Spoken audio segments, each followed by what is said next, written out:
ô màu ta những can ta màu hiền ngao nhu bố đây ta hiền la dòng cánh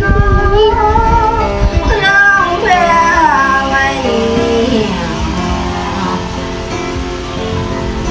ông này để mây hiền nhớ che ra ya la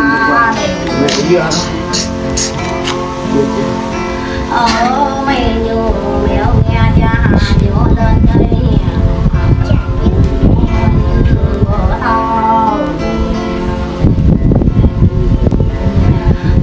là đây mây nhu hiểu là cha đã tăng yang dạ đây đi đây là là dòng đất đông khuya mai đi nữa gì nè mai là đi áo không gai tàu lửa tan đã nhớ hàng gai tàu lửa tiên ngày đi để vui là dòng đến đó đường quê quê mà hiền cả hai để cao nơi hiền cao đây như một núi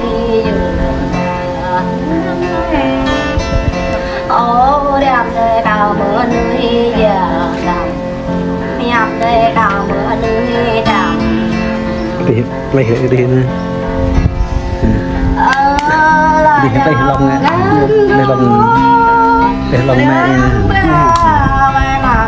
mẹ quay mẹ dạ người ta cập lại hoa giá mi nhiều hoa giá này núi cũng độ bên trong gớm hoạt lại có thời thì nhiều ta được nhiều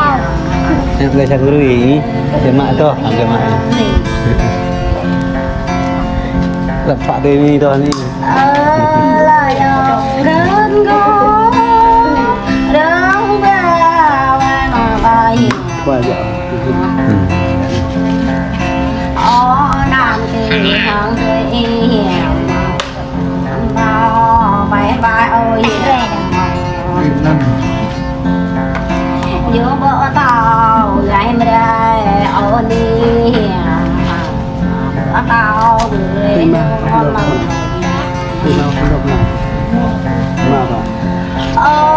là dòng đến đó đường về mà đây chàng lại mùa đêm lá đi nghe ai chàng tàu anh định không cái này là tàu bé lá đi đã bao đuôi nè ơi đi cái này là lá đi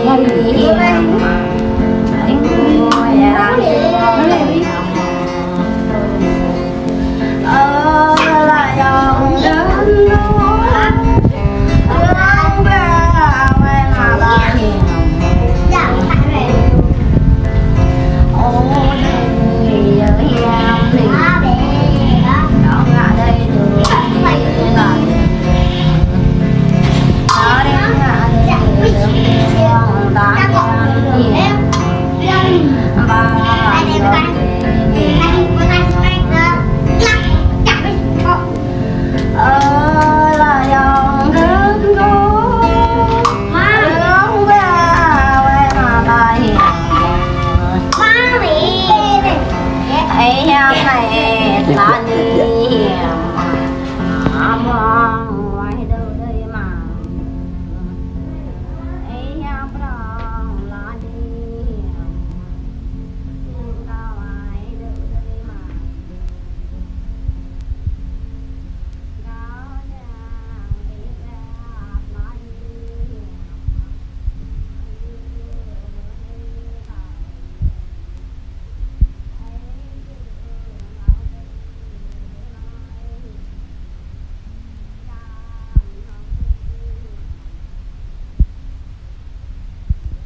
này nơi hiểm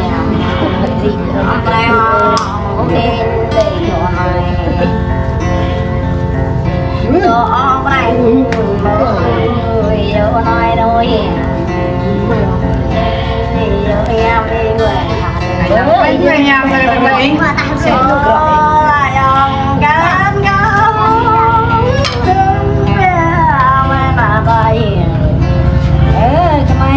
Dớp cho cái này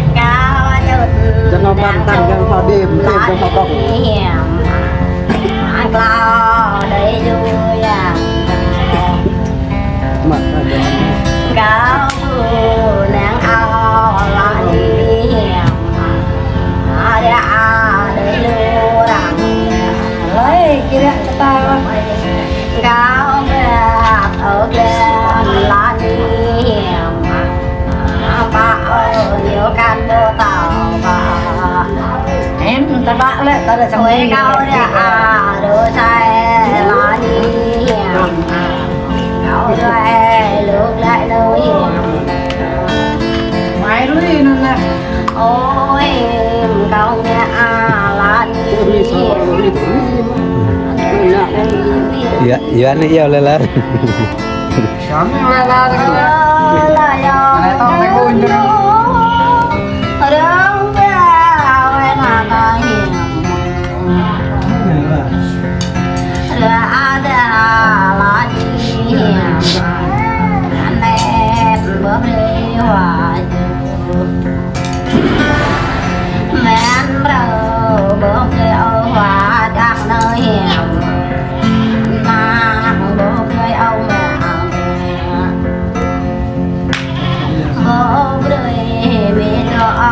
mang ya anh đã mang ôi là lòng đến đó đến ra quay lại hắn đi chơi ôi đi cao như người lớn